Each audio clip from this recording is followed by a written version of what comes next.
Hello everyone and welcome back to the garden. As you can see, things are in full bloom kind of, and also getting a start on the vegetable slash annual flower garden. But today I am really focusing on planting some perennials here in the yard and in the landscape. So I wanted to show you. First thing I'm planting is gladiolus, our gladiolus.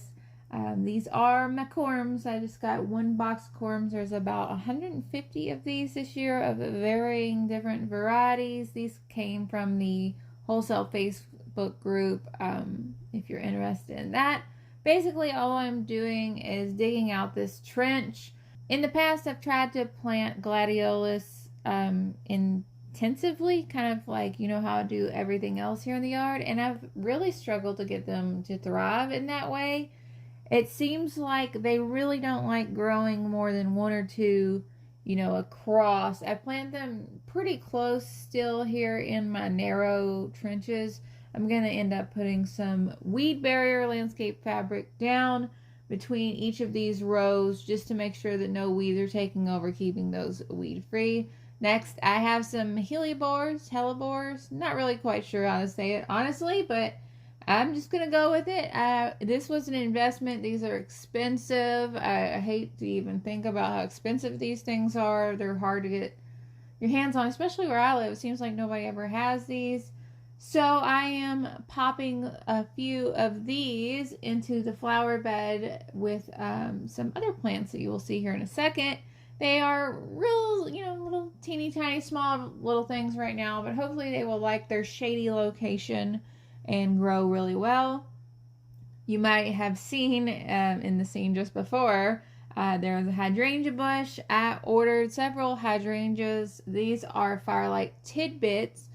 These came from the Hydrangeas Plus website. I was actually really pleased with the quality of these. They came wrapped up very, very well, as you can see, in paper and in plastic, and the root ball was nice and moist.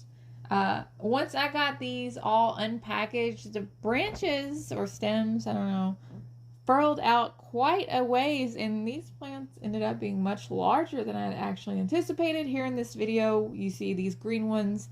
These have been in the ground for about 3 weeks at this point when I finally got around to filming this update. So you can see how big they look. Very surprising, very excited. I think these Firelight Tidbits will be nice and pretty next to the house, even though the house is totally still condemned and not livable, but whatever, you know what? Landscaping. Sorry, I can't help myself. Love it. Moving right along to other things I was planting. This year I also wanted to kind of establish kind of a vineyard. I guess it's not really a vineyard when you just have like 5 grapevine plants in your backyard, but I did wanted to grow grapevines for the first time, and I also wanted to grow some raspberries and blackberries just because I love them and I love fresh fruit out of the yard. These came from Double A Vineyards, came packaged very well, lots of damp newspaper shred and everything in there. Obviously they're dormant and bare roots, so they just look like a bunch of sticks, but once you get the sticks in the ground, everything will go according to plan. This is a mixture of grapes. I think I had 10 grapevines total. I'm not sure, don't quote me. And a bundle of 5 blackberries and 5 raspberries for the yard. And speaking of berries, another garden bed that I was very excited for this year are my strawberries. Ordered these from Norse Farms. I always love Norse Farms. They have good products. Not a sponsor, obviously. None of these people are. I bought this all with my own money. I ended up ordering a lot of strawberries, hoping to establish a really thriving strawberry bed. Fresh strawberries are the best. If you are, I can't say enough good things about real fresh strawberries. These are bare root plants. They are bundles of 25. When you get them, you got these roots on the bottom and these little crowns that look like, you know, you're just, who knows, will this grow? Thankfully, they're super easy to grow.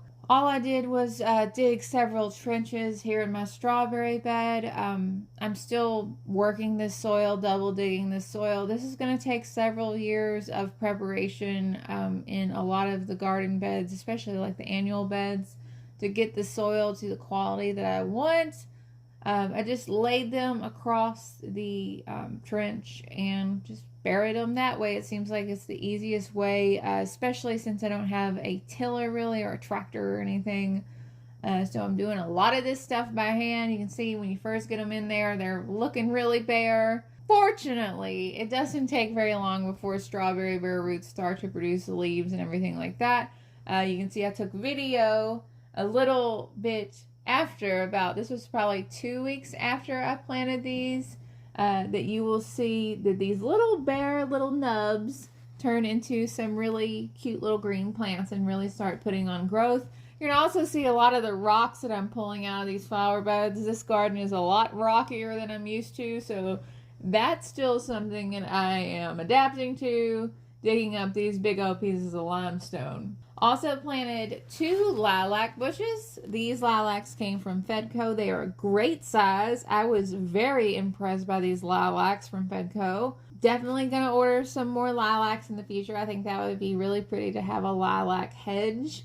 I love fragrant flowers. I just can't stop daydreaming about it. That's really it for this video. I know there was not really any how-to or anything, but I just wanted to keep y'all in the loop of what's going on. As always, links to everything are down below. Thank you so much for the support. It really means a lot to me, and without you, it wouldn't be possible. I hope that you're having a great day. You totally deserve it. I will talk to y'all later. Bye.